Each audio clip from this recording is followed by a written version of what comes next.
Chers amis, bonsoir.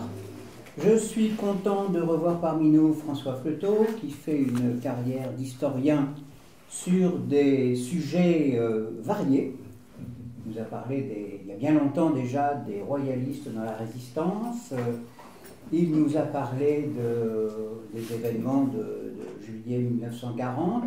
Et là, il revient avec un livre imposant sur les rois excommuniés que je vais lui laisser le soin de présenter. Et ensuite, on engagera le débat avec lui. François, tu as la parole. Merci de m'avoir à nouveau invité au mercredi de la NAR. C'est un sujet qui est compliqué, simple et compliqué. Simple, parce qu'effectivement,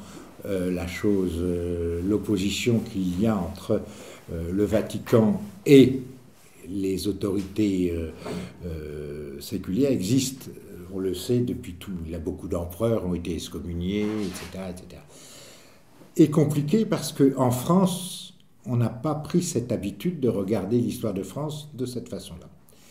Il ne s'agit pas évidemment de faire des rois de France des rois laïcs, et absolument pas, ils n'ont jamais été, ça serait un mensonge historique. Il ne s'agit pas non plus, évidemment, de voir une opposition entre l'Église et les rois.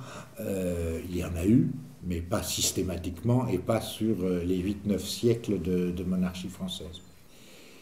En fait, pour bien saisir, il faut comprendre que la monarchie débute avec Clovis en France. Elle débute avec Clovis, c'est-à-dire que Clovis, roi païen, choisit la catholicité chrétienne, le concile de Nicée, c'est-à-dire ce que nous connaissons nous, hein, la Trinité évidemment, ce qui n'est pas le cas de la plupart des rois germano-ethniques de l'époque. Donc évidemment, il va recevoir immédiatement le soutien de la majorité des gallo-romains, qui eux suivent aussi le concile de Nicée. C'est de cette façon-là que les rois vont durer. Est-ce que son pouvoir est un pouvoir religieux? Non. Son pouvoir n'est pas un pouvoir religieux, mais par contre, il récupère de l'autorité romaine la gestion administrative des administrations laïques et ecclésiastiques, c'est-à-dire qu'il est reconnu comme l'organisateur et le défenseur des églises de l'Église. Ça va être la base de ce qu'on va appeler les libertés et franchises de l'Église gallicane. Donc elle date de Clovis. Pendant la monarchie mérovingienne, les papes n'interviennent très très peu. Il y a très peu d'interventions, il n'y a aucun roi qui est excommunié. Pourtant, à mon avis, beaucoup l'ont mérité. Plus de 50 assassinats à l'intérieur des familles mérovingiennes, c'est quand même quasiment beaucoup. En fait, qu'est-ce qui va se passer? Qu'il va y avoir une déliquescence du pouvoir royal, et les maires du palais, qui sont souvent venus d'outre-Rhin, qui sont des francs d'outre-Rhin, vont petit à petit s'emparer du pouvoir. Seulement, ils ne participent pas de la famille royale. Donc, l'Église va se retrouver confrontée à différents événements. En Italie, parce que les Lombards et les Grecs, alors là, il faut parler de la monarchie, de l'état de la péninsule italienne, mais ça va être très compliqué d'expliquer ça, mais simplement que sous les Mérovingiens, il y a eu toute une partie de l'Église qui est dirigée par des papes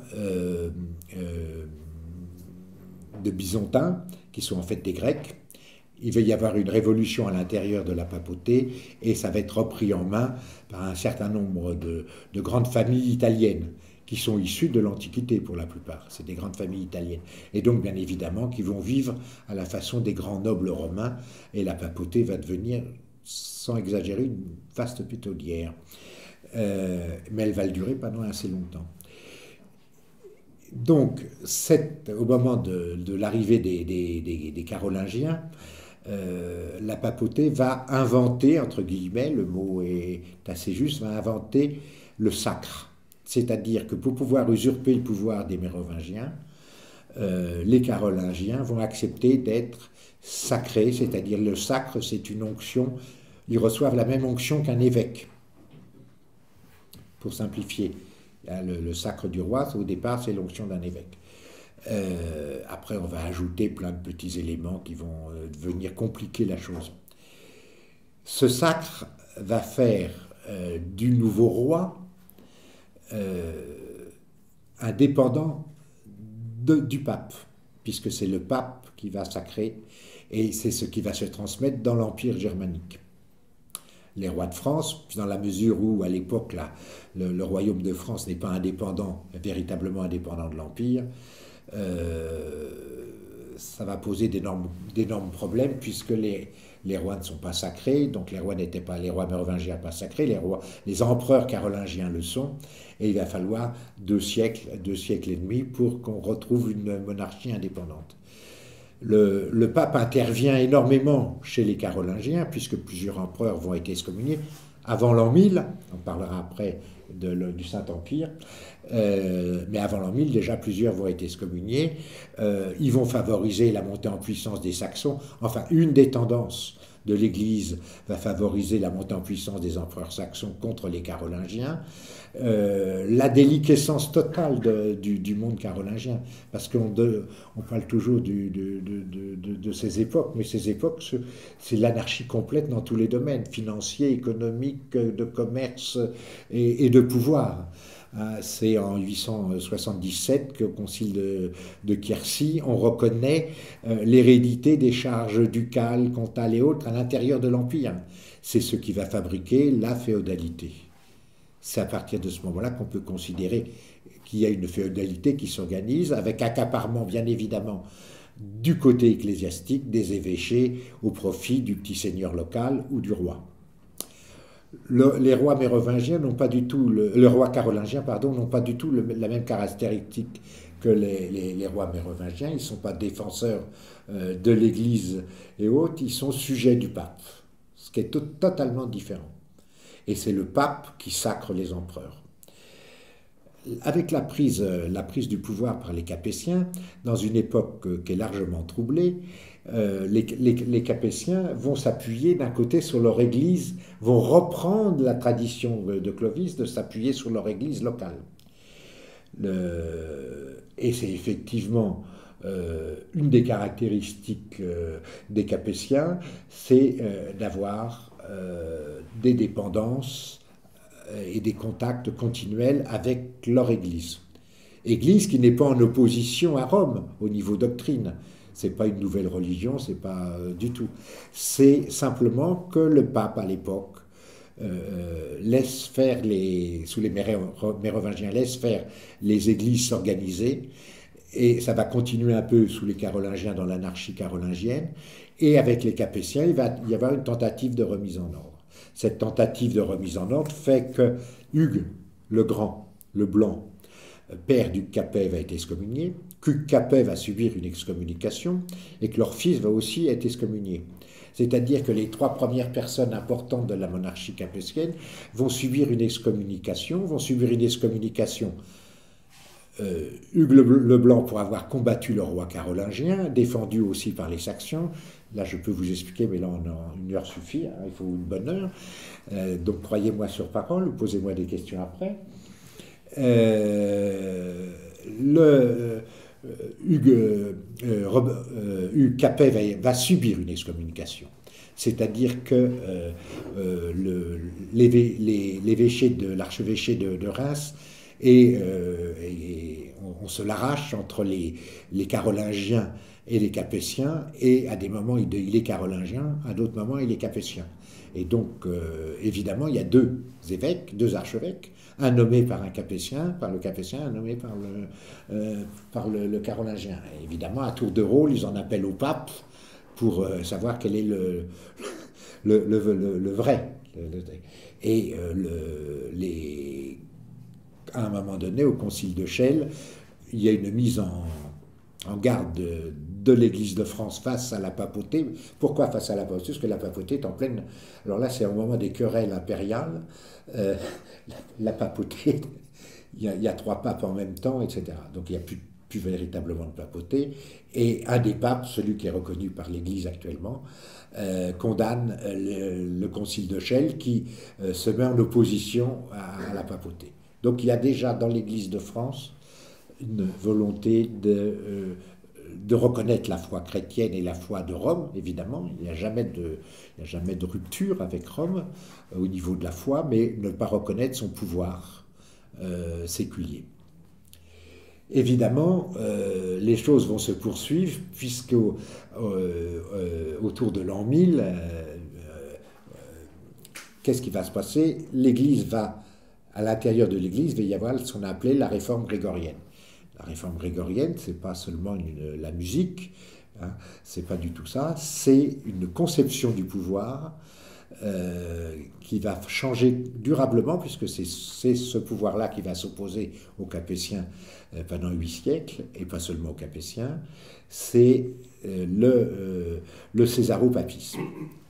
C'est-à-dire que l'Église, face à la déliquescence de l'Empire, du reste d'Empire romain d'Occident, face aux empereurs qui se chamagnent pour avoir le pouvoir, et face à tous les petits potentats locaux, il décide d'établir que la papauté est l'héritier des Césars.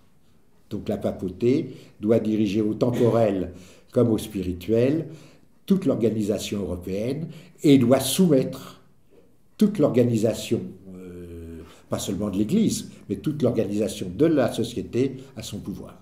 C'est ce qu'on a appelé le césaropapisme, qui est défendu par les moines, principalement, qui est défendu par les moines. Alors il faut bien saisir que les moines à l'époque, et même toujours, sont une source de pouvoir qui est totalement indépendant des rois et des empereurs. Ils ne dépendent que de Rome. Donc évidemment, c'est une espèce de 5e colonne à travers tout l'Occident chrétien. Il faut le voir de cette façon-là. En plus, à l'intérieur des moines, il y a les différentes obédiences. Par exemple, à l'époque, c'est les Clunisiens. Le roi de France est très proche des Clunisiens, qui sont opposés aux Cisterciens. Alors, les Cisterciens sont dans le domaine bourguignon qui appartient à l'Empire et pas encore au roi de France. Donc, bien évidemment, ça va semer le désordre. Quand le roi de France vont subir les dictats du pape, évidemment. Certains vont se réfugier du côté impérial ou du côté des cisterciens, d'autres vont se réfugier du côté des clunisiens avec le roi, suivant les intérêts des uns et des autres. Cette époque est caractérisée par une reprise en main, ou une tentative de reprise en main de l'Église, pas seulement de la société, mais aussi de l'Église. Ce césaropapisme s'applique sur plusieurs choses. Il va s'appliquer sur la justice. L'Église étant, puisqu'elle doit diriger la société, domine la justice. Domine la nomination des évêques et des archevêques. Donc passe au-dessus du roi pour le faire. Domine évidemment le transport des sous à travers toute l'Europe. Et c'est très important, les sous pour la papauté et le roi de France. Très important, source de graves problèmes. Et donc, quand l'Église va tenter de remettre, et évidemment, ce que je voulais dire, l'ordre moral. C'est-à-dire l'ordre moral, il faut bien comprendre qu'à l'époque, on est encore dans une société qui est régie par de nombreuses lois, soit ethniques, soit gallo-romaines, que l'Église, c'est seulement en 1215 qu'elle reconnaît le mariage, l'indissolubilité du mariage. Donc la doctrine est floue. Les prêtres, beaucoup de prêtres sont mariés ou en concubinage notoire, les papes aussi, et l'Église veut remettre de l'ordre, et la première chose qu'elle va faire, c'est d'essayer de remettre de l'ordre dans les têtes couronnées, c'est-à-dire d'interdire les divorces, etc. C'est une des raisons pour lesquelles le deuxième roi de France va être excommunié, Robert II, et puis qu'on va avoir d'énormes problèmes avec Philippe Ier, bien sûr, et Philippe II l'Auguste, qui va être... donc, sur le 1er siècle, je vous dis tout de suite, il n'y en a qu'un seul qui n'est pas excommunié de roi de France. Donc ça simplifie, qui ne subit pas une excommunication, en tout cas. C'est lequel? Henri Ier? Non, Henri Ier, ça va. Non, le nom, je vais vous dire, vous posez une bonne question, mais c'est très compliqué de le savoir plus. Louis VI. Louis VI n'a pas été excommunié. Donc on est excommunié. Alors pourquoi cette histoire? Pourquoi Robert II? Parce que c'est amusant, il est excommunié pour commérage. L'Église prend prétexte un commérage, il faut saisir, on n'en a plus l'habitude de ces mots, puis pour nous le mot commérage veut dire autre chose. Mais le commérage, c'est simplement que quand on est parrain et marraine d'un enfant, pour l'Église, c'est un mariage spirituel. C'est un mariage spirituel qui interdit le mariage physique, je dirais, pour simplifier. Et donc, Robert II est parrain, et Berthe, sa nouvelle femme, est la mère de l'enfant dont il est parrain. Donc ils n'ont pas le droit, c'est ce qu'on appelle un commérage. C'est sur ce principe-là que l'Église va intervenir. Mais elle aurait pu intervenir aussi pour la consanguinité, dans la mesure où ils descendent tous les deux du roi d'Italie, le roi capétien comme sa femme, et encore, parce qu'ils sont cousins directement, ils descendent tous les deux longtemps, le roi d'Italie carolingien, mais là ils sont cousins quasiment au premier degré. Donc l'Église intervient, veut casser le mariage, évidemment ça pose d'énormes problèmes, et ils se servent de cet article sur le commérage, donc c'est pour ça qu'il a été excommunié pour commérage. C'est amusant, le mot est amusant. Alors, en fait, quand on cherche un peu, on découvre à ce moment-là que ça, c'est le prétexte. C'est la raison officielle. L'autre raison, c'est qu'à l'époque, il y a un schisme en Allemagne, que l'empereur a fait un autre pape, et que le roi de France a choisi, et ça va être une attitude systématique des premiers capétiens jusqu'à Saint-Louis, de soutenir les empereurs qui s'opposent au Vatican. Ce qu'on ne connaît pas habituellement dans l'histoire, parce qu'on ne cherche pas, mais ils vont intervenir des fois militairement et des fois financièrement pour aider l'empereur hérétique. Hérétique, je mets des mots, des guillemets sur le mot évidemment, hein. Voilà, en opposition à celui choisi par le pape, en tout cas par le Vatican. Et en fait, à la même époque, donc, ce problème se pose, et le roi de France, à plusieurs reprises, explique très gentiment aux légats du pape envoyés pour rétablir l'ordre que l'Église de France pourrait très bien choisir son concurrent, l'antipape. Il ne le fait pas, ce qui fait que petit à petit les choses vont s'arranger. Il va répudier Berthe en 1001 et il va rentrer à nouveau, l'excommunication va être levée. Ça, c'est les excommunications morales, pour dire, parce qu'on n'est pas content qu'il se soit marié. D'autres, Philippe Auguste, Philippe Ier, lui, va avoir des problèmes bien plus importants, puisque finalement, c'est l'époque où le pape se raidit, pas seulement le pape, mais aussi ses légats. Et pourquoi il va avoir des problèmes plus importants? Puisque il va subir, lui, l'interdit sur le royaume. Excommunication, c'est une excommunication, c'est personnel. Ça peut être personnel, c'est-à-dire vous êtes mis hors de la communion.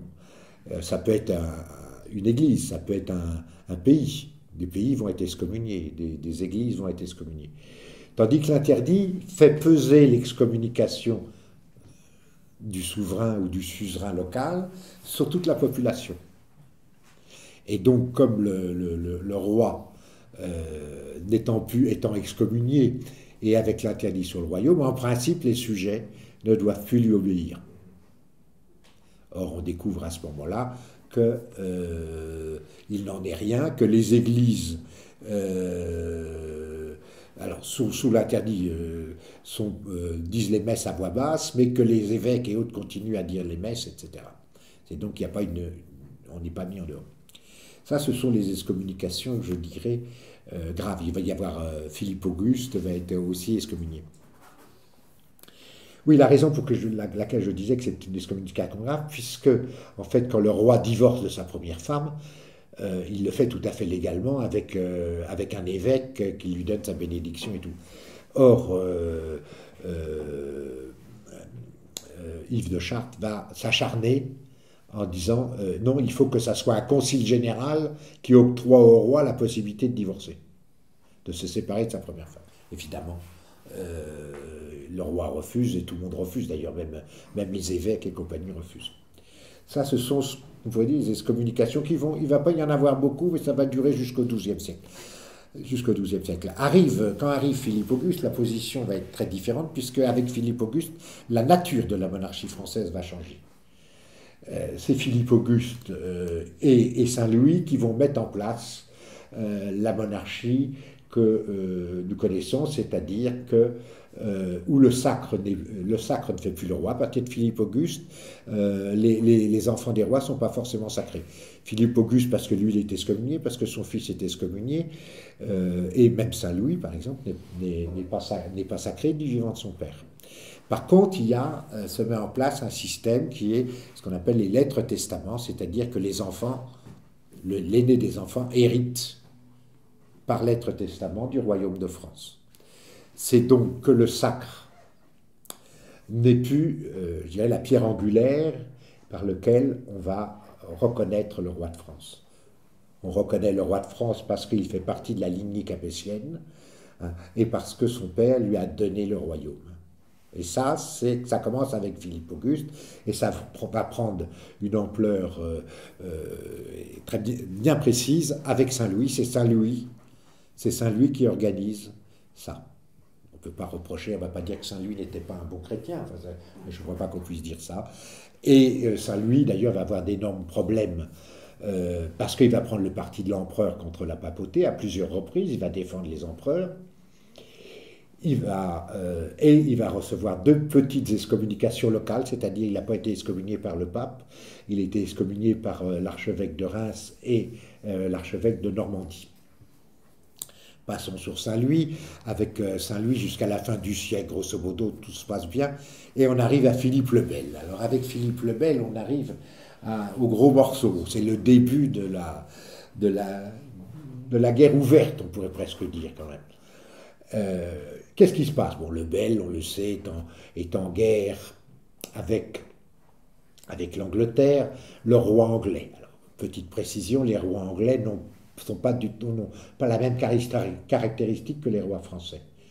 Les rois anglais, l'Angleterre paye à la papauté une redevance annuelle, le donné de Saint-Pierre, depuis le IXe siècle.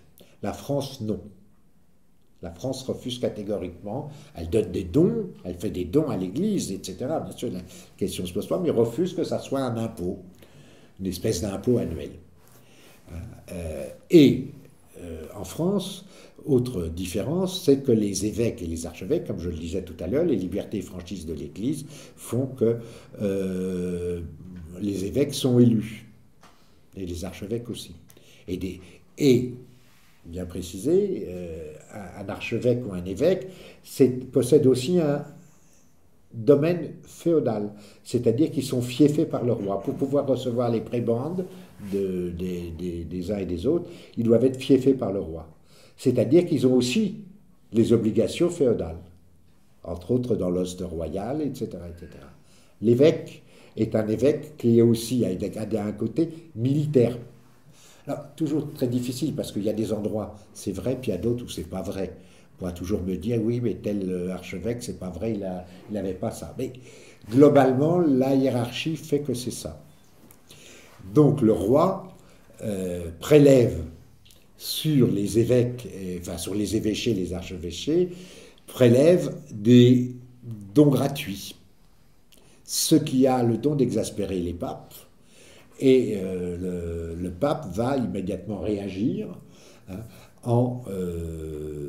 d'abord en convoquant tous les évêques de France à Rome, 1302, et surtout en interdisant toute perception par le roi d'argent sur ses évêchés. Le roi va réagir, alors on connaît l'histoire, il va réagir en interdisant le commerce, d'envoyer des marchandises à Rome et surtout d'envoyer de l'argent à Rome. Il va interdire l'argent. Immédiatement, le pape va réagir puisqu'il se considère comme chef des évêchés, va réagir en excommuniant le roi.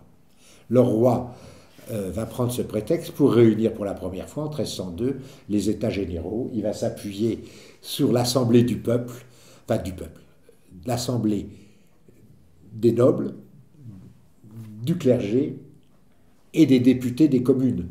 À l'époque, on votait déjà pour avoir des maires, pour avoir des choses comme ça, donc les députés des communes, c'est ça. Et ils se réunissent pour la première fois en Assemblée des États généraux dans Notre-Dame de Paris en 1302. Et on va faire le procès du pape. C'est-à-dire qu'on va se servir de son attitude vis-à-vis du pape précédent. Alors là, je vais faire vite parce que c'est très compliqué à expliquer, mais en fait, c'est compliqué et simple. À la mort du premier pape, on élit un petit moine de 85 ans, un franciscain, qui ne connaît rien du tout, mais qui est un saint homme par contre. Et il est élu par une des tendances à l'intérieur de l'Église de Rome. Évidemment, les Caetani, Boniface VIII, n'apprécient pas du tout que les prébendes de l'Église soient données à quelqu'un d'autre. Et donc, ils vont faire arrêter ce vieux moine franciscain et il va finir par mourir en prison par les Caetani. Et les franciscains vont prendre fait et cause contre le pape, évidemment. C'est de là que vient l'alliance qui est faite entre les Colonna, la famille Colonna, et les rois de France, qui va durer pendant assez longtemps. Pourquoi les Colonna? Parce que les Colonna faisaient partie des priorités des papes précédents et plus du tout des Caetani, puisque les Caetani sont des nobles opposés. Donc c'est la bagarre. Donc on envahit les États, on pique l'argent, on en tue quelques-uns éventuellement, ça aide un peu à faire comprendre. Et le roi de France, là, se retrouve allié contre Boniface VIII. Je vais faire la fameuse gifle d'Agnani, je vais vite, hein, parce qu'il y en a encore beaucoup à faire, et je ne sais pas, oui, non, c'est quoi, il me reste 5 minutes.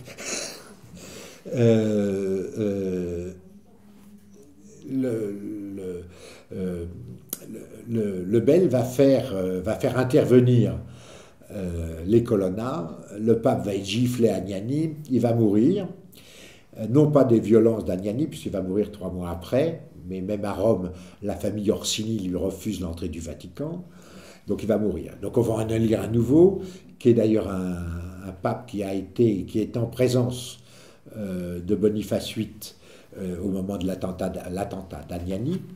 Et au début, ça va bien se passer, et après, ça va se dégrader assez vite quand le nouveau pape va vouloir condamner à nouveau les auteurs de l'attentat d'Agnani. Alors, il va se réfugier à Pérouse et manger des figues. Alors, la version, c'est qu'il a été empoisonné, et puis l'autre version, c'est qu'il était trop gourmand. Enfin, vous en tirerez les conclusions que vous voulez. Moi, je ne juge pas. Et à partir de là, c'est à partir de là qu'on va installer les papes en Avignon, et pendant toute la durée des papes d'Avignon, on va être tranquille avec la papauté. Ça va simplifier, on a beaucoup moins de problèmes quand les papes sont en Avignon, pendant 70-75 ans. Mais les papes veulent toujours retourner à Rome, je ne sais pas pourquoi, alors qu'ils étaient si bien dans le comtat. Mais non, ils veulent absolument retourner à Rome. Et surtout, les Romains voudraient bien récupérer les papes. Il faut savoir que au niveau rentrée pécuniaire, le fait d'avoir des papes à domicile, ça rapporte beaucoup, puisque toutes les visites aux églises, etc., tout est marchandé. Il faut bien comprendre, tout est marchandé. On achète le droit de faire dire une messe, mais on achète des reliques, on achète la pourpre cardinalistique, etc. Donc c'est beaucoup de sous. Donc ils veulent retourner à Rome, donc là ça va poser d'énormes problèmes, parce que les rois de France n'ont pas du tout envie de voir les papes disparaître. Et puis l'élection du pape se fait très mal, puisque le peuple romain oblige les cardinaux les oblige à choisir un pape italien. Donc, bien évidemment, ça ne plaît pas. Très rapidement, la majorité des cardinaux français vont se trouver en opposition à ce nouveau pape et vont en faire un de leur côté. C'est ce qu'on appelle le grand schisme. Voilà. Nous avons maintenant deux papes, un pape qui se réfugie en Avignon et un pape à Rome. Évidemment, les papes, ça va donner assez rapidement et des excommunications et bien évidemment des bagarres, parce que les uns vont s'égorger pour piquer le pognon de l'évêché, etc. C'est une quasi une guerre civile à l'intérieur de l'Église, hein. Il faut bien comprendre ça. Le roi de France va reconnaître les papes d'Avignon jusqu'au moment où le pape d'Avignon, c'est là que va commencer la théorie qui est née un peu sous le bel, mais qui là va commencer à être appliquée, une des théories fondamentales du royaume de France, c'est qu'un concile général de l'Église peut juger un pape et que le pape n'est pas infaillible. Aucun roi de France ne reconnaîtra l'infaillibilité pontificale. Aucun. Du début à la fin, et là, ça se fait à ce moment-là, dans le XIVe siècle. Là, ça devient le leitmotiv pour arriver à mettre fin à ces différentes papes, il faut réunir un concile général. Évidemment, on se met d'accord avec l'empereur. Finalement, au bout du compte, on va en avoir trois.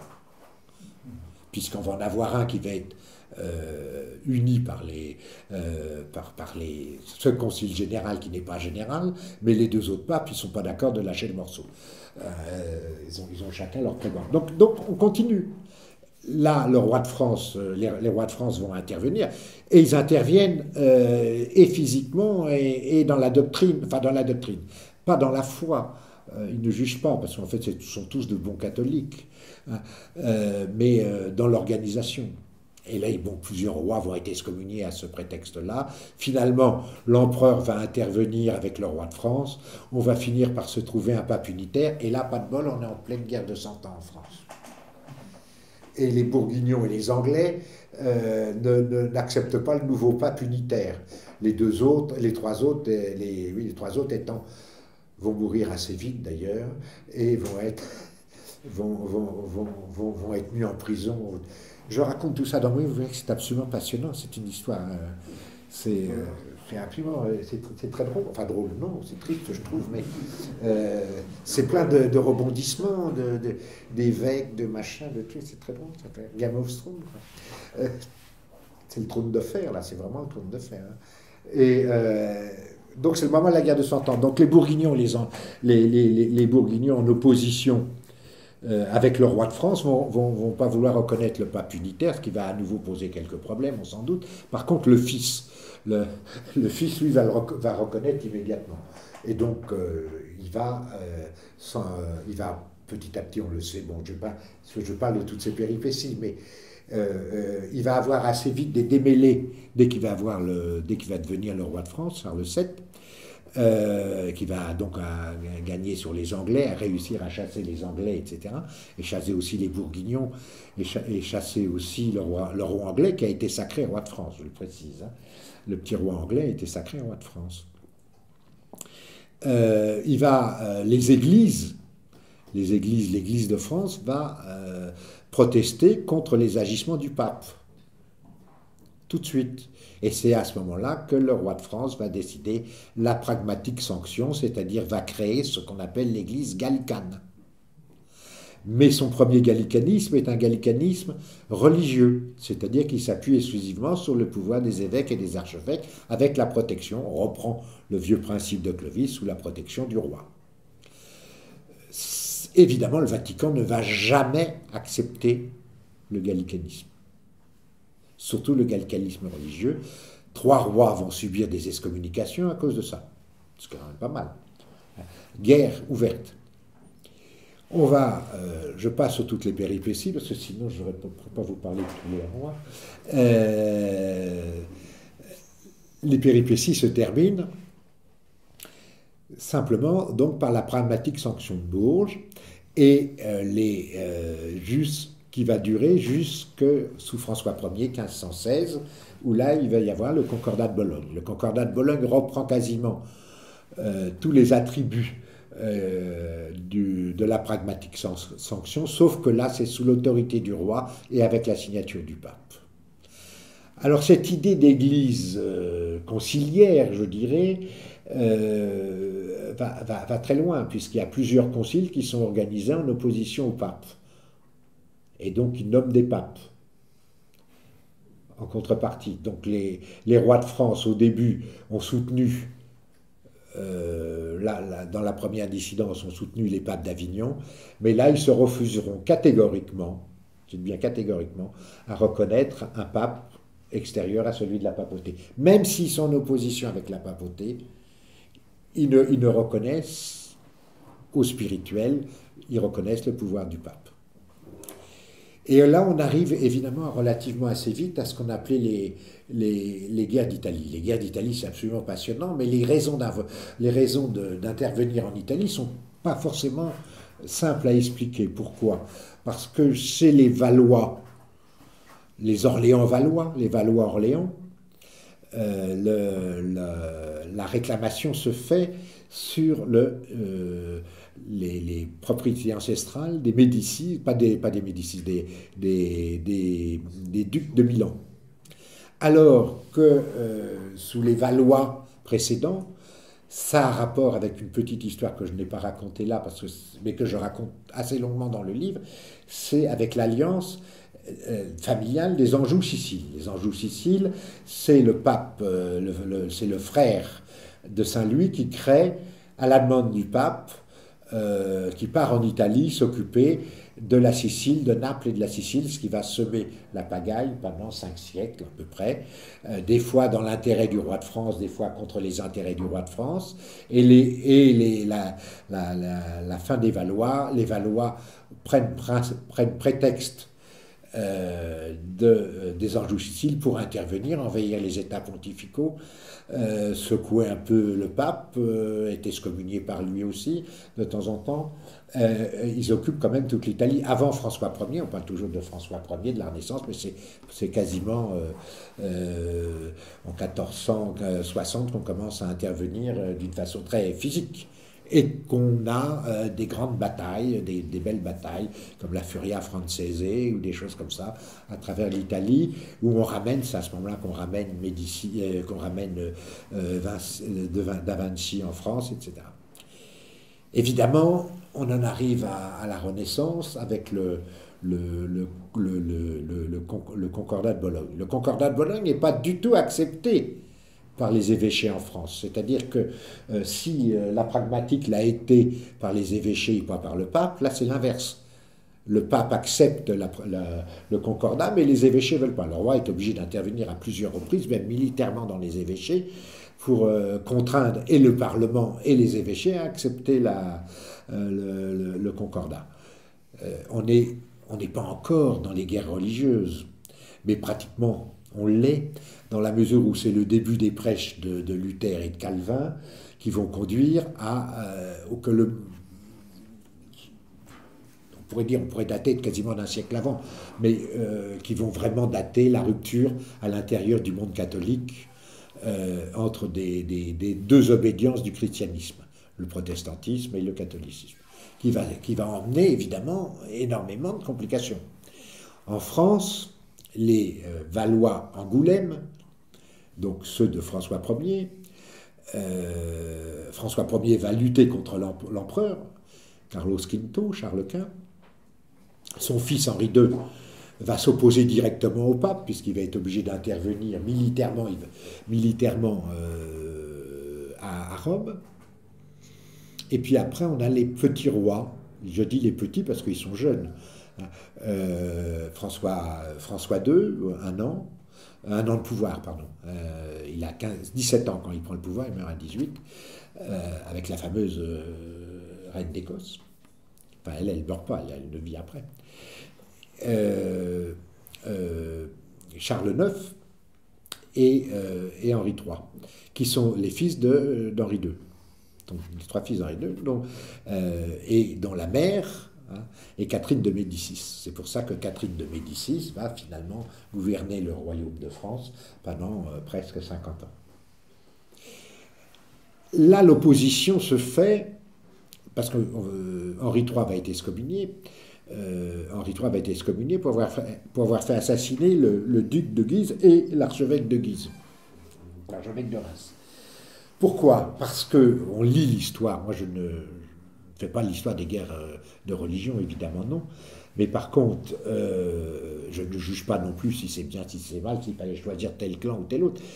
Mais je constate une petite chose, c'est que ces guerres sont financées du côté catholique exclusivement par le royaume d'Espagne, par les Habsbourg d'Espagne, avec l'aide du pape, qui s'ingère complètement dans la politique royale française. Complètement. Et que Catherine de Médicis et d'autres vont essayer de maintenir, parce que ils ont dans la famille royale, une partie de la famille royale est réformée, suit la réforme, et que la Catherine de Médicis va maintenir,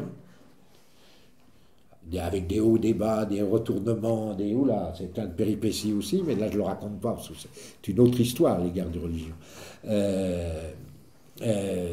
Va essayer de maintenir son royaume hors de l'Inquisition à la mode espagnole, et en opposition au pape et à l'empereur, hors de la prédominance pontificale, mais toujours en gardant dans le catholicisme, avec les édits de tolérance qu'on connaît, qui sont revus. Jusque-là, tout va bien. Les trois fils d'Henri II, ça va. Il y en a un quatrième. Il y en a un quatrième qui malheureusement décède en 1585. Pourquoi c'est grave? Parce que aucun des rois n'a eu un enfant. Or, l'héritier du royaume, l'héritier putatif du royaume, c'est Henri IV. Henri IV qui a été protestant, qui a été catholique. Il a changé 5 fois de religion, je vous le dis tout de suite, donc ça dépend des périodes. Il a été baptisé catholique, mais après il s'est transformé en protestant, puis au moment de son mariage, il est redevenu catholique. Quand il a réussi à fuir la cour, il est redevenu protestant, puis il va à nouveau redevenir catholique. Portons pas un jugement sur la chose, il fait avec ses convictions. Sauf que pour la majorité, il faut bien savoir que la majorité des Français est catholique. Catholique, pas ultramontain, c'est-à-dire pas vers Rome, mais gallican. Et d'ailleurs, tous les écrits protestants de l'époque et même d'après le reconnaissent. Il y a grosso modo, dans les meilleures périodes, 10% des Français qui se déclarent réformés. C'est une réalité, avec des endroits beaucoup plus puissants que dans d'autres. Mais donc la majorité de la France est catholique. Mais elle ne s'engage pas forcément derrière la Ligue. La Ligue, c'est la fabrication qu'a fait le duc de Guise pour imposer l'Inquisition et les ordres du pape et de Rome, mais aussi des Habsbourg. Parce que les ducs de Lorraine veulent s'emparer du trône de France. Et donc, ça c'est un aspect qu'on oublie un petit peu dans les guerres de religion, qui vont conduire à l'occupation de Paris par les Guises, à la fuite d'Henri III, à la convocation des États généraux. Tout ça est ponctué d'États généraux, d'assemblées, de conciles, de choses comme ça. Et évidemment, on reproche à Henri III beaucoup de choses. Il finit par faire arrêter le duc de Guise et l'archevêque de Reims, qui est son frère. Archevêque qui vient d'avoir, qui est un bon archevêque, puisqu'il vient d'avoir un petit garçon avec une de ses amies, et qu'il est en même temps le soir de son arrestation en concubinage avec une autre. Donc c'est un bon évêque, un bon archevêque très catholique. Évidemment, Rome n'apprécie pas du tout ce qui se passe, sans doute, donc va excommunier Henri III pour tyrannicide. Henri III est le seul roi de France qui meurt en étant excommunié. puisqu'il va être lui-même assassiné. On le sait, hein, je ne vais pas expliquer. Ça, vous pourrez, mais... le problème, c'est que l'héritier, c'est Henri IV. Une partie de l'armée royale d'Henri III va aller avec Henri IV, la majeure partie, et une partie va aller à la Ligue. Ça va donner la fin des guerres de religion, et Henri IV va... Alors, Henri IV va d'abord se convertir, mais auprès de ses... Ne jugeons pas. Va se convertir, c'est-à-dire auprès de ses évêques de l'église gallicane. Il va être sacré roi de France en étant excommunié. Et il va se battre avec la cour de Rome pour faire lever son excommunication. Il va réussir, bon après on connaît la suite. Je donne les obligations que lui impose la papauté. Il me semblerait qu'il ne les ait pas toutes suivies à peu près scrupuleusement, semble-t-il. Bon, après, les rois, bon, je vais finir par Louis XIV, parce que Louis XIV, c'est une excommunication qui a été tenue secrète jusqu'au début du XXe siècle. L'excommunication de Louis XIV, les ambassades à Rome, c'était des quartiers, c'était pas seulement des bâtiments comme aujourd'hui, ou alors à rigueur avec le jardin, mais c'était quasiment des quartiers à Rome.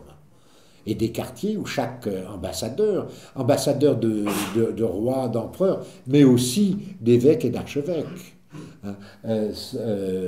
tout le monde se construisait sa souveraineté.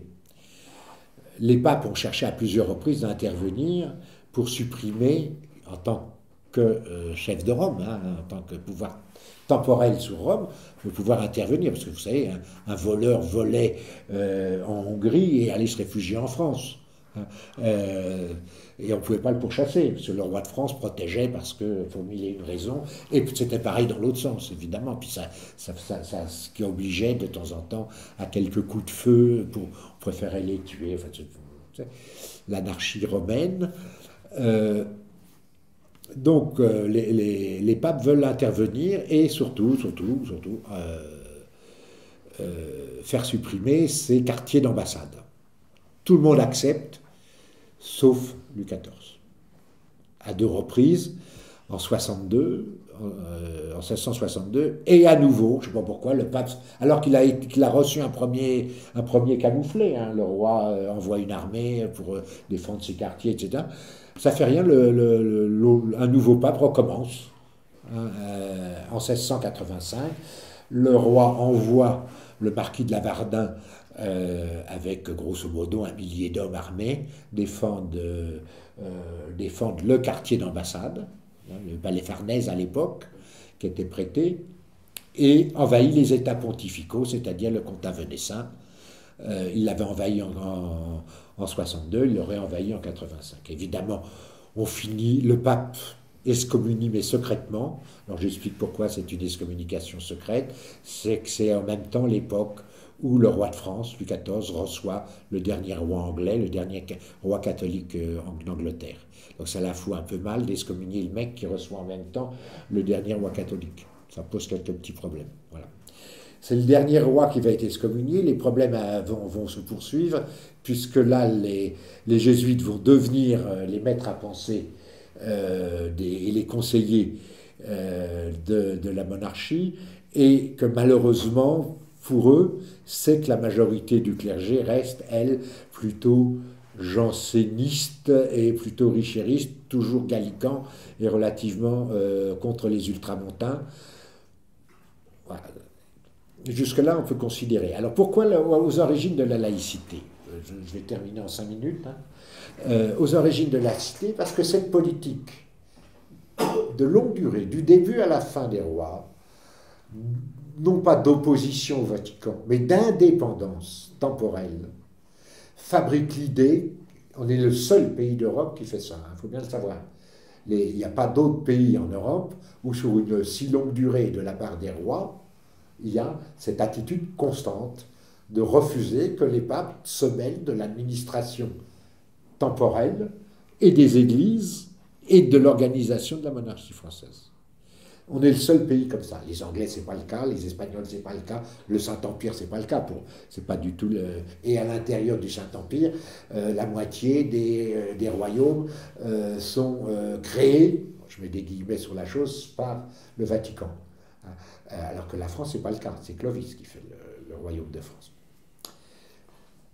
Donc voilà, cette origine, l'origine de l'idée qu'un pouvoir politique peut être indépendant d'un pouvoir religieux, ça se crée tout hasard. Et ça va se concrétiser à plusieurs reprises. Ça va se concrétiser, on connaît la loi du 20 septembre 91 qui rend la constitution civile du clergé, qui casse le gallicanisme en France, et bien évidemment le pouvoir du roi sur les évêchés et sur l'organisation religieuse, mais elle va être complétée, elle va même être carrément par Bonaparte en 1801, qui va imposer à l'Église le concordat. Or, le concordat transforme les évêques, les curés, etc., les transforme en fonctionnaires de l'État. Il faut savoir que l'Église que nous connaissons, dont nous avons toujours en mémoire les choses, c'est l'Église du 19e siècle, qui est riche parce que tout est entretenu par l'État. Les évêques et archevêques et les curés sont payés par l'État, et qu'en plus, ils reçoivent quand même tous les dons et les prébendes ecclésiastiques. Donc l'Église est très riche. L'Église du 19e siècle, il faut la prendre pour ce qu'elle est, c'est-à-dire puissance politique, puissance religieuse, évidemment, mais aussi puissance financière. Or, quand, en 1875, quand vont être créées les lois de transition, alors, qui ne sont pas des lois républicaines, on ne crée pas la République, c'est l'Assemblée monarchiste, mais ça a été déjà dit 1000 fois ici, c'est l'Assemblée monarchiste qui donne des lois en attendant le retour du roi. Malheureusement, ils perdent les élections, c'est une majorité de républicains qui vont s'opposer, évidemment, non pas au gallicanisme, mais à l'Église concordataire. Et les lois de 1905 sont construites contre les lois concordataires, avec en arrière-fond, bien évidemment, pour un grand nombre de gens, un anticléricalisme militant. Voilà. Donc c'est ce qui gère actuellement, c'est la loi de 1905, avec plein de petits changements. Séparation des églises, puisque ça ne concerne pas que l'église catholique.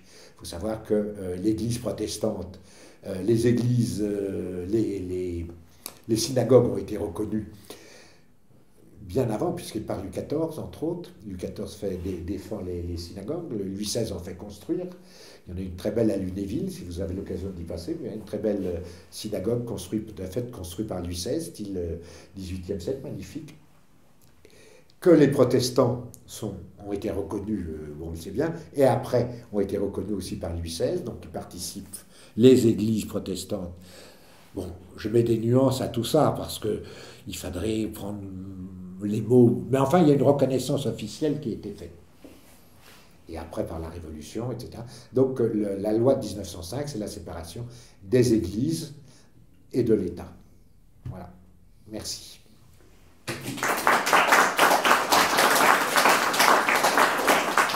Merci François. Le débat est ouvert. C'est Guillaume qui va l'animer. Il est au premier rang. Merci Guillaume. Je vous en prie, vous avez la parole. Vas-y. Alors, je voudrais juste vous demander, à ton avis, pourquoi est-ce qu'aucun roi de France n'a osé franchir le Rubicon comme Henri VIII d'Angleterre a osé le faire? Moi, je l'explique très simplement. Et d'ailleurs, ça va conduire à l'attitude de Louis XIV par la suite, par rapport aux jansénistes. En Angleterre, les rois anglais, je le répète, l'Église anglaise est pieds et poings liés avec la papauté depuis le IXe siècle, paye une redevance. Donc l'Église n'a aucun intérêt à voir l'Église anglaise partir. C'est quand même son principal donateur pendant 3-4 siècles. Après, ça va être les Espagnols, mais ça, c'est la première chose. La deuxième chose, c'est que les problèmes anglais, alors il faudrait raconter toute l'histoire d'Angleterre, mais là, on va être plongé. En fait, grosso modo, les rois anglais donnent leur royaume, au pape. C'est-à-dire que le suzerain de l'Angleterre, c'est le pape, ce qui n'a jamais été le cas en France. Le dernier à l'avoir fait, c'est Jean Santerre, que je raconte puisque c'est une petite épopée de Louis VIII qui a envahi, c'est la seule fois où la France, en tant que Français, on a envahi l'Angleterre quand même.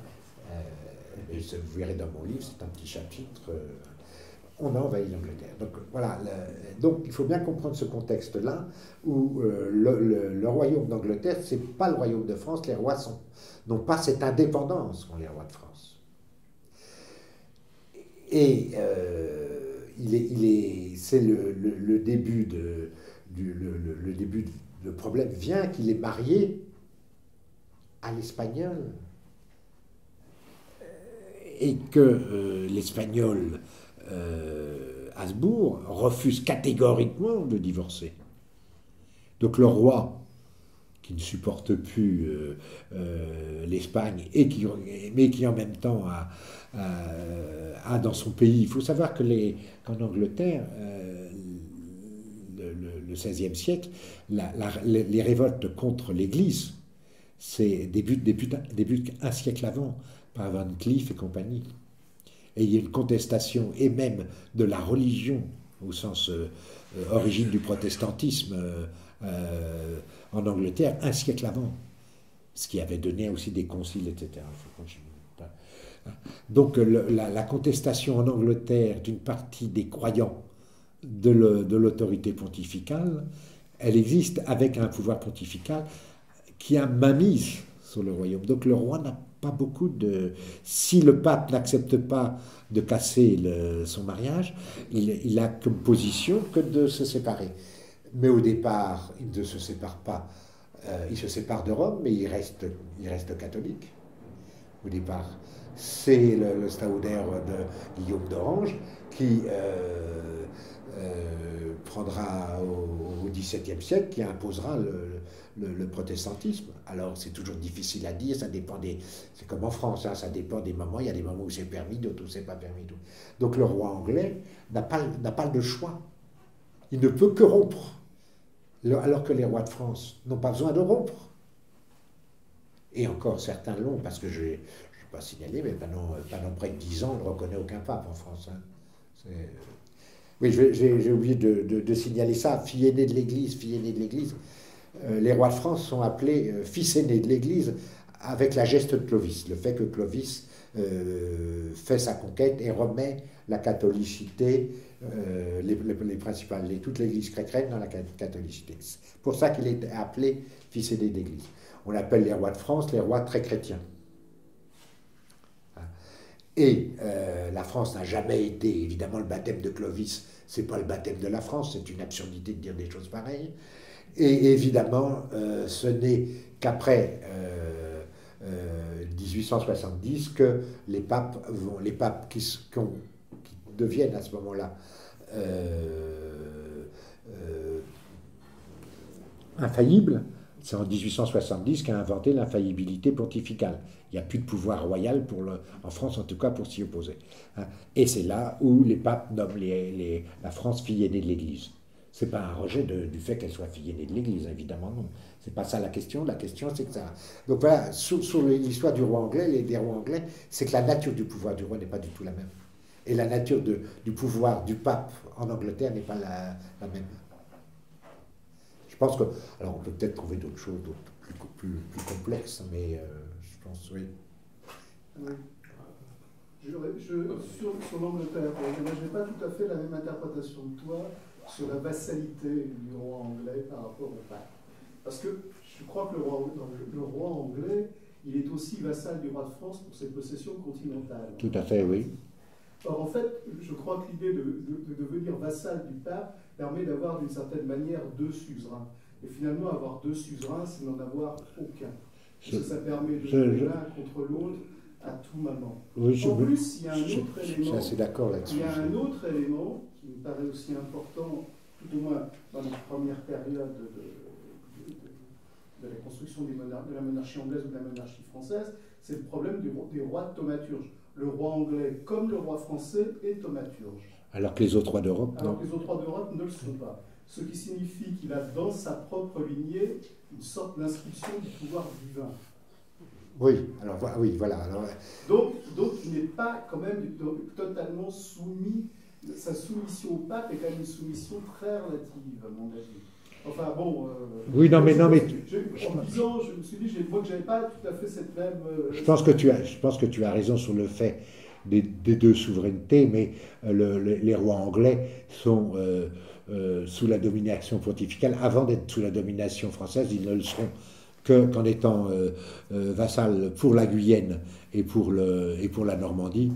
Et ça, on sait toutes les guerres que ça a amené. Maintenant qu'ils cherchent à opposer l'un à l'autre et qu'ils s'en servent, évidemment.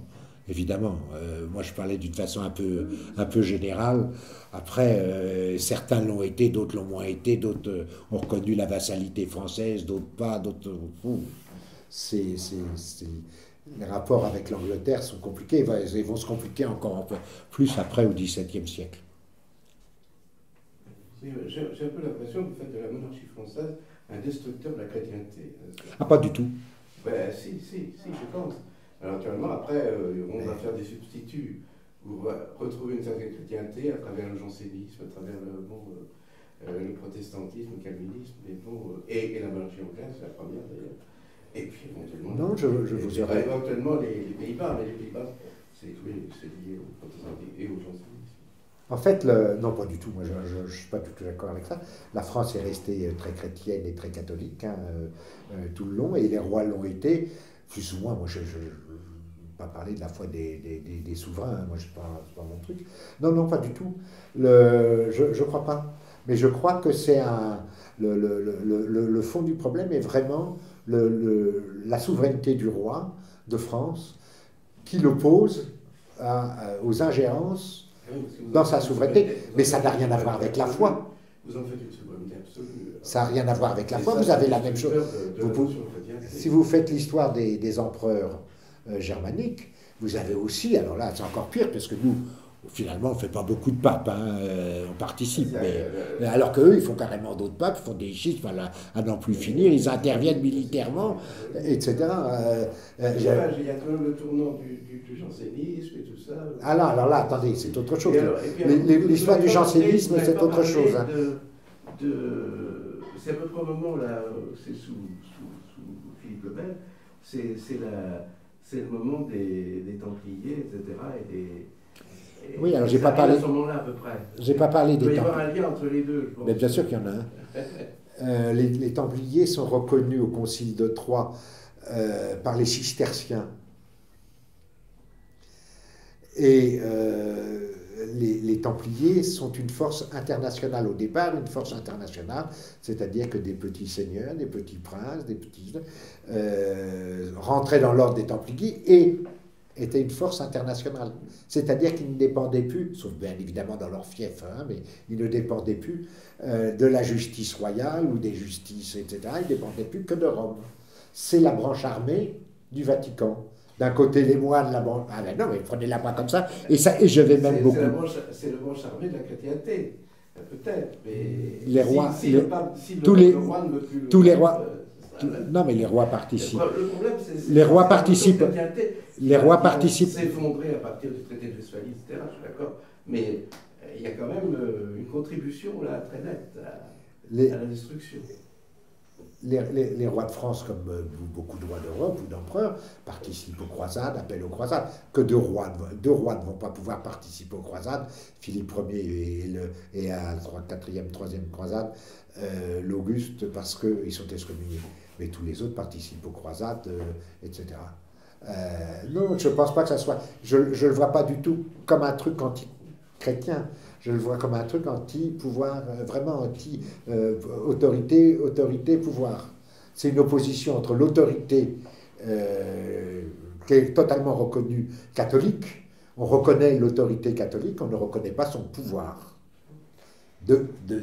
D'ordonner, voilà. Après, c'est tout. Je suis désolé, mais c'est toute l'histoire de l'Occident chrétien. Hein. Ah non. C'est l'histoire de destruction de l'Occident chrétien. Non, là, bon, moi l'Occident chrétien se détruit de sa conception. Oui, non, mais... Le conflit est toujours là. Non, mais c'est pas le conflit. C'est pas... Parce que moi, je parle des conflits du roi de France. Ok. Mais il faut savoir qu'il y a eu les mêmes conflits avec l'Aragonais, avec l'Angleterre, avec les Hollandais, avec les... Je suis d'accord. Donc mais c'est le modèle. Et à mon avis, comme il y avait une grande importance de la monarchie française, c'était quand même, avec Louis XIV, elle s'est maintenue quand même comme monarchie royale, peut-être avec Madame de Montfort, c'est possible. Sauf que du temps de Louis XIV, la papauté n'a plus le pouvoir de gérer l'Europe, déjà, puisque c'est au traité de Westphalie. Ben, je suis d'accord. C'est le traité de Westphalie qui va faire en sorte qu'on reconnaît à l'intérieur de la chrétienté... On reconnaît à l'intérieur de la chrétienté, au traité de Westphalie, que des États chrétiens protestants, donc ne dépendant plus de Rome, puissent exister. Et c'est la fin... C'est le début, si vous parlez de destruction de chrétienté, c'est plutôt ça. Et le deuxième traité, les autres traités qui vont amener ça, c'est aussi les traités d'Utrecht. On les voit que par rapport à la dynastie française, mais c'est pas ça. Il y a plusieurs traités à Utrecht. C'est les traités d'Utrecht où carrément le Vatican n'est pas invité. Mais oui, bien sûr, mais c'est la suite de ça. Une question. Oui. Madame. Alors, vous en avez une et ensuite vous faites comme Madame. Je voudrais vous demander qui a décidé de se cacher la excommunication de Louis XIV et pourquoi ça a été relevé qu'en XXe siècle. Et qui a relevé ça? Alors, ça a été relevé au début du XXe siècle dans la revue Études, dans la revue jésuite, dans les archives du Vatican. Et il raconte parfaitement, et puis on va recouper, évidemment. Moi, chaque fois que je tombe sur une excommunication, je m'appuie, surtout dans la mesure du possible, si je trouve des textes émanant soit du pape, soit des conciles, soit de l'Église, soit des rois, ou en parallèle, des gens qui ont raconté l'histoire. L'histoire de Louis XIV, elle est simple au fond. Louis XIV est en guerre ouverte contre le pape. Vous savez que le pape, par exemple, n'a pas reconnu tout de suite l'abolition de l'édit de Nantes. Il a refusé qu'une fête soit donnée par l'ambassadeur de France, le maréchal d'Estrées, à Rome, pour contre voilà, l'édit de Nantes. Il est en opposition pour une autre raison, qui est beaucoup plus importante, c'est que le roi, ça fait pendant 2 siècles, les rois de France vont s'étendre vers l'Alsace et vers l'Empire.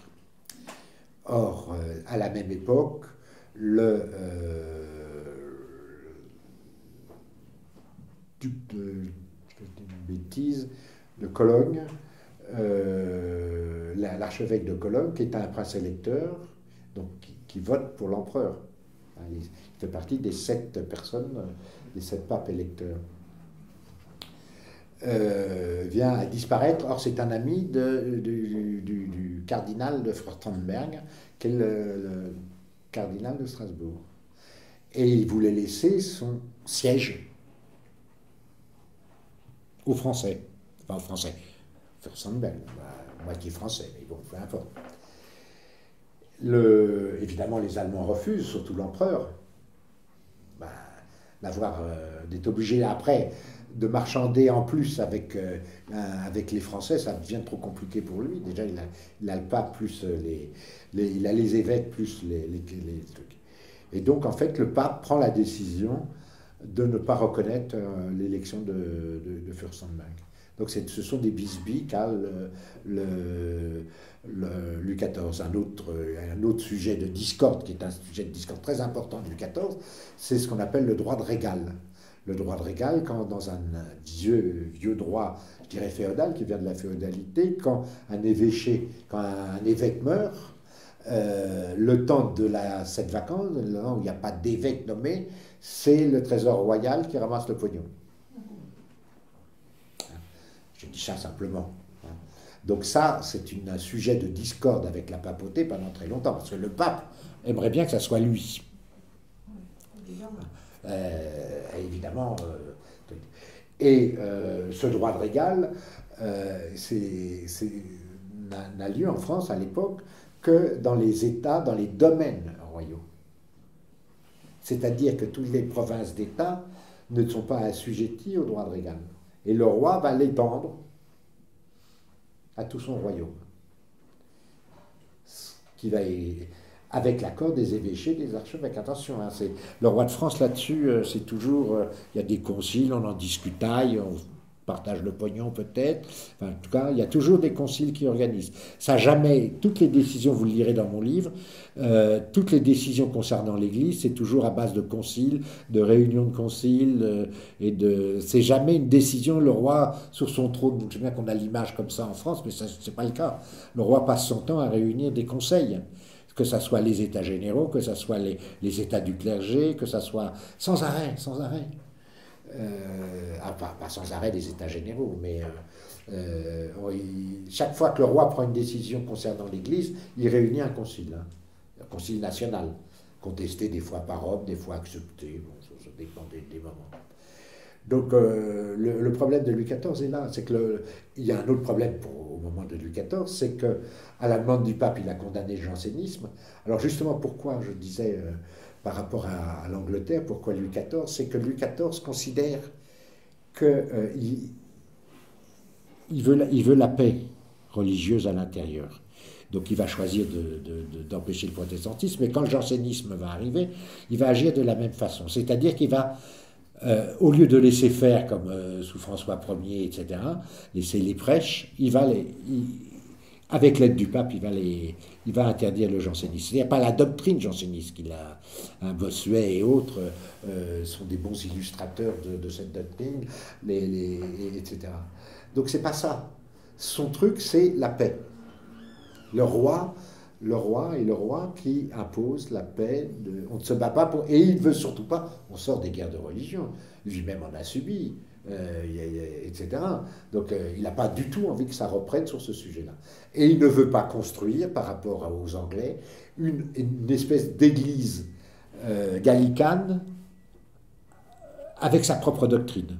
Et comme le jansénisme est condamné par les jésuites d'ultramontane, et donc par le pape, il la condamne. Et il va s'acharner après dessus. Même quand la papauté, et le pape qui va l'excommunier est un pape qui soutient les jansénistes. Parce que deux évêques jansénistes se sont opposés au roi de France sur le problème de la régale. Vous voyez que faut tirer les ficelles, il faut tirer des... Comment ça a été caché par ces anciens? Alors ça se savait, puisque le pape d'abord envoie un légat qui refuse d'aller annoncer au roi, parce qu'on lui fait comprendre que s'il va voir le roi et qu'il l'annonce, il ne ressortira pas vivant.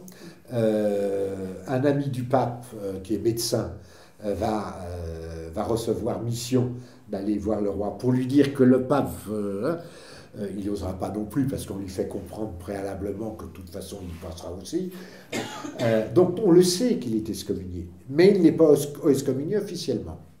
Et le pape ne fulmine pas officiellement l'excommunication. Henri III, par exemple, l'excommunication, alors elle est connue puisqu'il y a eu une lettre monitoriale, mais il n'y a pas eu d'excommunication, on n'a pas le... Par contre, on a tous les textes, alors, par exemple, pour Henri III, après la mort d'Henri III, le pape refuse, les papes refusent que les messes royales pour le pape, pour la mort, soient dites à Rome. Et c'est après le retour à Rome d'Henri IV que Henri III pourra être, que je dirais, qu'on acceptera qu'il y ait des messes qui soient dites pour Henri III. Vous voyez, c'est pour ça, l'excommunication, une excommunication secrète, ça n'existe pas, tout le monde le sait, mais personne n'en parle, puisqu'elle n'est pas fulminée. Et que de toute façon, le pape n'a pas intérêt à la fulminer, je parle officiellement, puis il va décéder assez rapidement, 1 an après, pas par la faute du roi de France. Le roi ne fait pas assassiner tous les papes, attention, il ne faut pas exagérer non plus.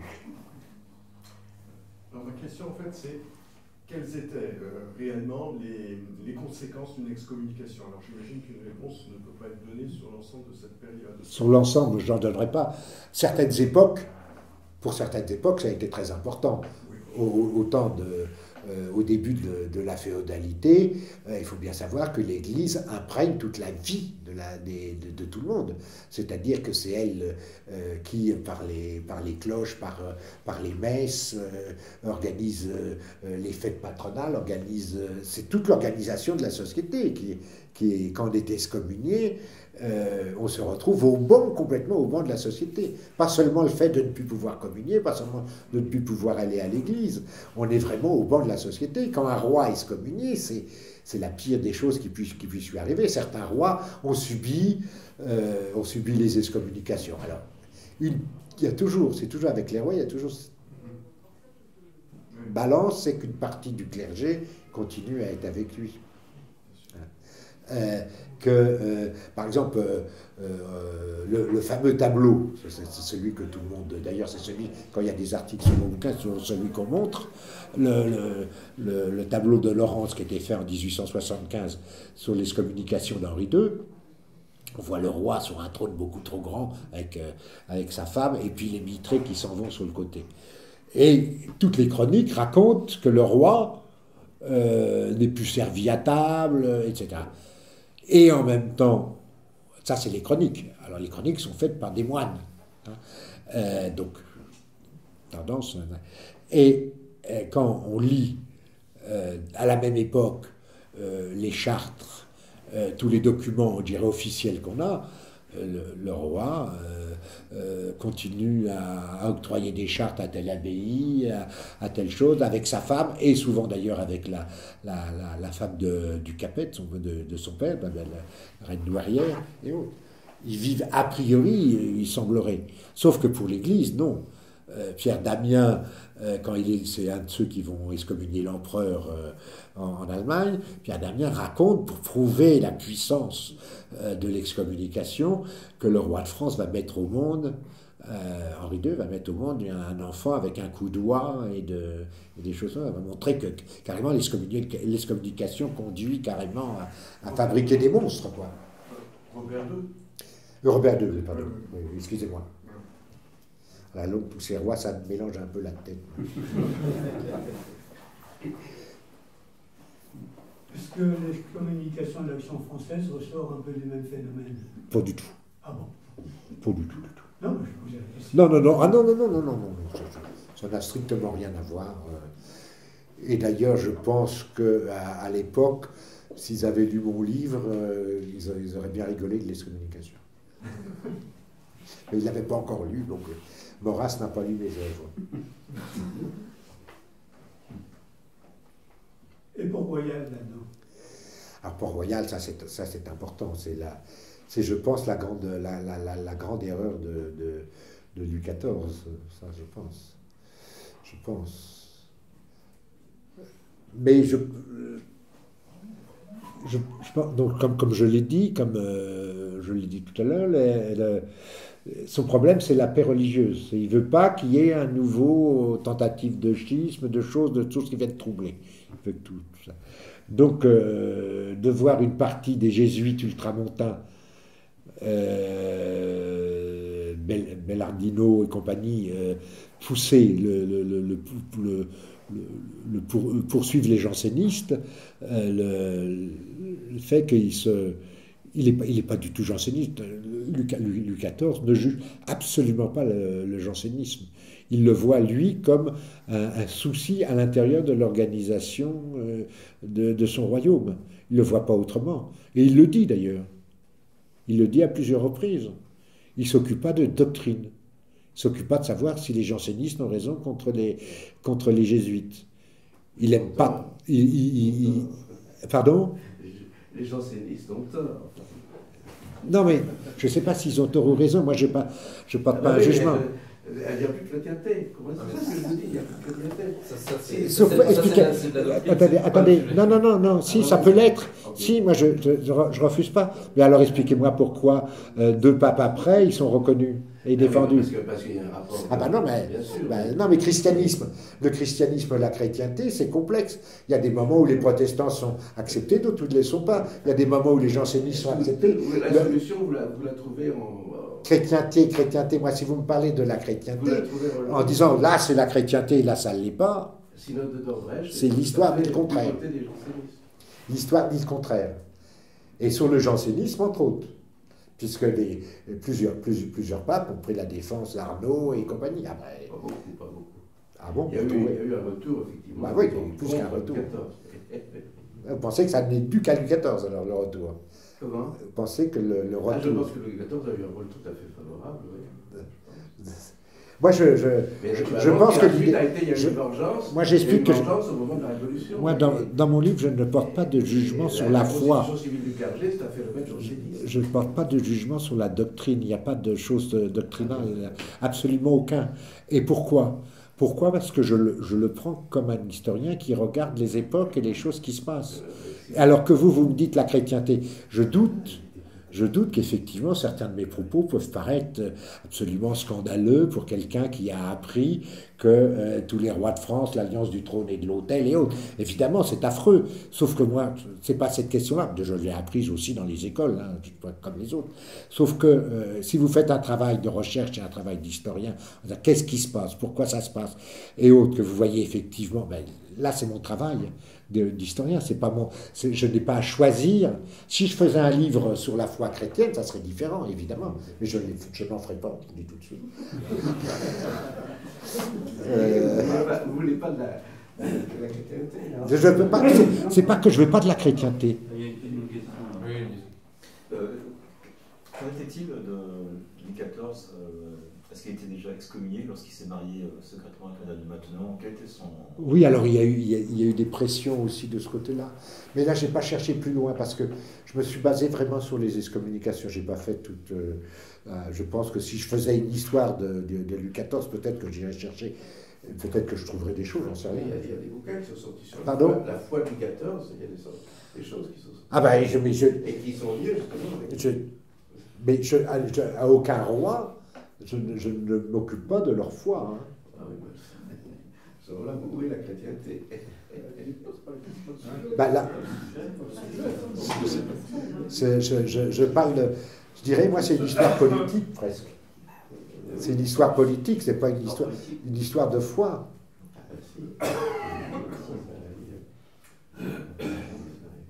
Histoire de chrétienté. Attendez, moi, prenez l'exemple des Mérovingiens. 50 personnes de la famille assassinées en 2 siècles. Bah, comme chrétienté, je trouve qu'on trouve mieux. Hein. Bah, je ne sais pas. Vous savez, si on voit les princes actuels, c'est pas mieux. Non, mais moi, c'est pas... Justement, moi, en tant qu'historien, moi, ça ne me dérange pas qu'ils aient fait assassiner le cousin, les petits-enfants et autres. Ils ont pris le pouvoir. Ils ont pris le pouvoir. Non, mais ils ont pris le pouvoir. C'est tout. Bon, bah, après... Oui, pardon. Oui, il y a encore un département français, la Guyane, qui applique des principes gallicans, puisque le préfet de Guyane doit approuver les décisions des conciles avant de les transmettre à l'évêque du lieu.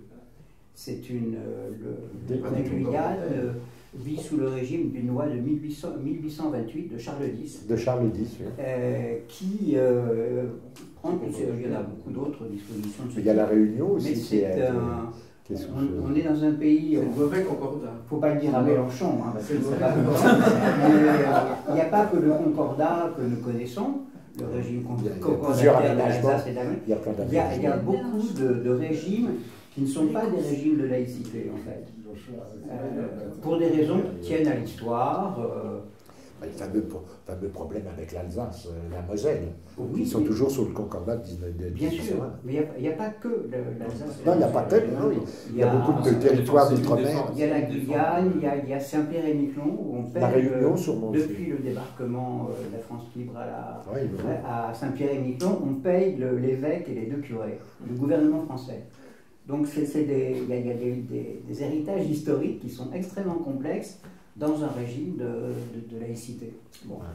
Alors on parle de... C'est Émile Poulain raconte ça, notre maître à tous, en matière de laïcité, raconte ça très très bien.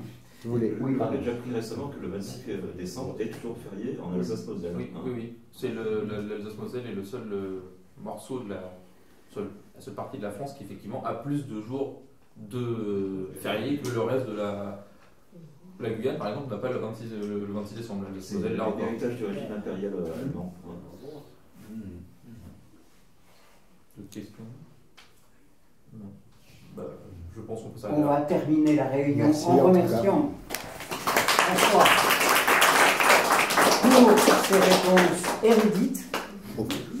On l'attend pour son prochain livre, évidemment.